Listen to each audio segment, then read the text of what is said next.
સુરતના લિંબાયત વિસ્તારમાં state monitoring સેલની ટીમે વરલી મટકાનો જુગાર ઝડપી પાડ્યો છે. પોલીસે 10 શખ્સોની ધરપકડ કરી 12 ઇસમોને વોન્ટેડ જાહેર કર્યા છે.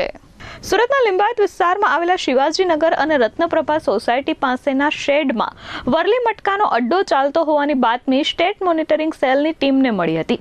આ બાતમીના આધારે પોલીસે દરોડા પાડતા મોટા કૌભાંડનો પર્દાફાશ થયો છે.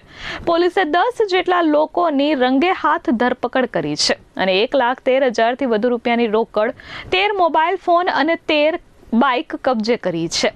આ કેસમાં સ્થળ પરથી જ 10 જેટલા આરોપીઓની અટકાયત કરવામાં આવી છે.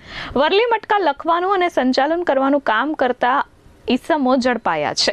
પોલીસે તસ્લીમ મંસૂર શેખ, રાજેશ પાટીલ, મુખ્તાર મુજાવર અને સ્વપ્નિલ વાલ્હે સહિતના લોકોની ધરપકડ કરી છે. જો કે આ રેકેટનો મુખ્ય સૂત્રધાર કૈલાશ ઉર્ફે જય માતાજી સુદામ પાટીલ અને ગોપાલ પાટીલ અને હિસાબ રાખનાર કુલકર્ણી સહિતના 12 જેટલા આરોપીઓ હાલ ફરાર છે. હાલ પોલીસે વધુ તપાસ શરૂ કરી છે, પરંતુ લિંબાયત પોલીસના નાક નીચે આટલું મોટું કૌભાંડ ચાલતું હતું તે ધ્યાને ન આવતા તેમની કામગીરી સામે સવાલો ઉઠ્યા છે. Bureau report S24 news, Surat.